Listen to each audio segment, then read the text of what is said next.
असीम शक्तियों के स्वामी भीष्म पितामह द्वापर युग का श्रेष्ठ योद्धाओं में आते थे। कितने शक्तिशाली थे देवव्रत भीष्म, कौन से अस्त्र शस्त्र थे उनके पास, कितने युद्ध लड़े थे उन्होंने और 5 चमत्कारी बाणों का क्या रहस्य था, वे सब हम जानेंगे इस वीडियो में, तो इसे अंत तक अवश्य देखें। दोस्तों, भक्ति मन में आपका स्वागत है। हमारे चैनल से जुड़े रहने के लिए आपका बहुत बहुत धन्यवाद।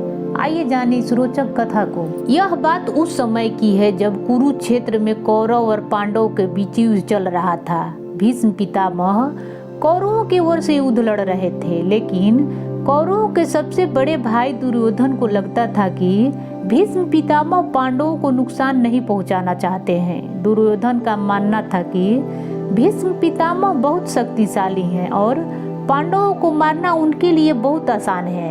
इसी सोच में डूबा दुर्योधन भीष्म पितामह के पास पहुंचा। दुर्योधन ने भीष्म पितामह से कहा कि आप पांडवों को मारना नहीं चाहते हैं, इसलिए आप किसी शक्तिशाली हथियार का इस्तेमाल नहीं कर रहे हैं। दुर्योधन की बात सुनकर भीष्म बोले, अगर तुम्हें ऐसा लगता है तो मैं कल ही 5 पांडवों को मार गिराऊंगा। मेरे पास 5 चमत्कारी तीर है जिनका उपयोग मैं कल युद्ध में करूंगा। भीष्म पितामह की बात सुनकर दुर्योधन बोला, मुझे आप पर भरोसा नहीं, इसलिए आप ये 5 चमत्कारी तीर मुझे दे दीजिए, मैं इन्हें अपने कमरे में सुरक्षित रखूंगा। भीष्म पितामह ने वो 5 तीर दुर्योधन को दे दिया।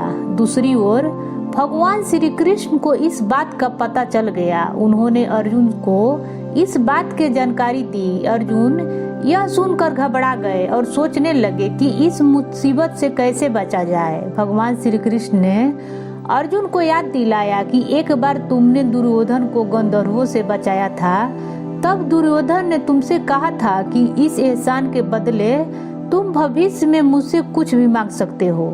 यह सही समय है, तुम दुर्योधन से वो 5 चमत्कारी तीर मांग लो। इस तरह तुम्हारी और तुम्हारे भाइयों की जान बच सकती है। अर्जुन को श्री कृष्ण की सलाह बिल्कुल सही लगी। उसने दुर्योधन के दिया वचन याद आ गया। ऐसा कहा जाता है कि उस समय सब अपने दिए गए वचन जरूर निभाते थे। वचन तोड़ना नियम के खिलाफ माना जाता था। अर्जुन ने जब दुर्योधन को उसका दिया वचन याद दिलाया और 5 तीर मांगे तो दुर्योधन मना नहीं कर सका। दुर्योधन ने अपना वचन निभाया और वो तीर अर्जुन को दे दिया। सभी तीर देने के बाद दुर्योधन रात में ही भीष्म पितामह के शिविर में जाता है और पूरी बात बताते हुए दोबारा तीरों का अभिमंत्रित करने के लिए कहता है, लेकिन भीष्म ऐसा करने से मना कर देते हैं और कहते हैं कि वे सिर्फ एक बार ही तीरों का अभिमंत्रित कर सकते हैं। इस पर दुर्योधन निराश होकर वापस लौट आता है और इस तरह भगवान श्री कृष्ण ने अपने भक्त पांडवों को रक्षा की। दोस्तों, ये था भीष्म पितामह से जुड़ा हुआ रोचक कथा। कैसा लगा कमेंट बॉक्स में बताएं और पसंद आए तो लाइक करें। मेरे चैनल को सब्सक्राइब करना न भूलें। धन्यवाद।